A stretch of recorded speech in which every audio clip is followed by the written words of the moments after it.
Genèse 50. Joseph se jeta sur le visage de son père, pleura sur lui et l'embrassa. Puis il ordonna aux médecins qui étaient à son service de l'embaumer. Ceux-ci embaumèrent donc Israël. Ils y passèrent 40 jours, le temps nécessaire à un embaumement, et les Égyptiens le pleurèrent pendant 70 jours. Quand les jours de deuil furent écoulés, Joseph dit aux hauts fonctionnaires de la cour du Pharaon, « Si vous voulez bien m'accorder cette faveur, portez à l'attention du Pharaon que mon père m'a fait prêter serment en disant, « Me voici sur le point de mourir. J'ai fait creuser un tombeau au pays de Canaan, c'est là que vous m'enterrerez.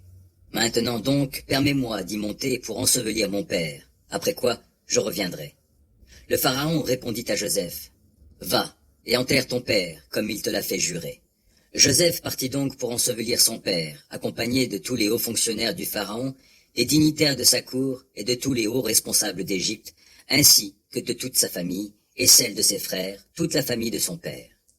Ils ne laissèrent dans le pays de Goshen que leurs enfants, leurs moutons, leurs chèvres et leurs bovins. Joseph fit le voyage, escorté et de chars et de leur équipage. Le convoi ainsi formé était très impressionnant. Lorsqu'ils furent arrivés à l'ère d'Atad, située de l'autre côté du Jourdain, ils y célébrèrent de grandes funérailles très imposantes. Joseph mena deuil pour son père pendant 7 jours. En voyant ces funérailles dans l'ère d'Atad, les Cananéens qui habitaient le pays dirent « Ce doit être un deuil important pour les Égyptiens. » C'est pourquoi on a nommé cet endroit de l'autre côté du Jourdain, Abel Mitzraïm, deuil de l'Égypte.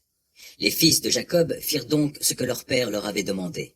Ils le transportèrent au pays de Canaan et l'enterrèrent dans la caverne du champ de Macpéla qu'Abraham avait acheté avec le champ à Éphron, le Hittite, comme propriété funéraire vis-à-vis de Mamré. Après avoir enterré son père, Joseph revint en Égypte avec ses frères et tous ceux qui l'avaient accompagné aux funérailles. Maintenant que leur père était mort, les frères de Joseph se dirent « Qui sait, peut-être Joseph se mettra-t-il à nous haïr et à nous rendre tout le mal que nous lui avons fait. » Alors ils lui envoyèrent un messager pour lui dire « Avant de mourir, ton père nous a donné cet ordre. Vous demanderez à Joseph, veuille, je te prie, pardonner le crime de tes frères et leurs péchés, car ils t'ont fait beaucoup de mal.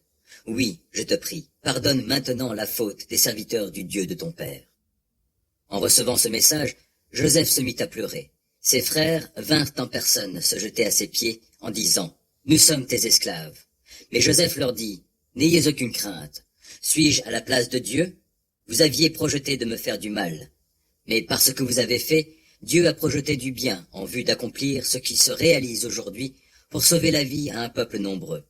Maintenant donc, n'ayez aucune crainte. Je pourvoirai à vos besoins ainsi qu'à ceux de vos enfants. » Ainsi il les rassura et toucha leur cœur par ses paroles. Joseph demeura en Égypte, ainsi que la famille de son père. Il vécut 110 ans. Il vit les descendants d'Éphraïm jusqu'à la 3e génération. De plus, les enfants de Makir, fils de Manassé, furent placés sur ses genoux à leur naissance.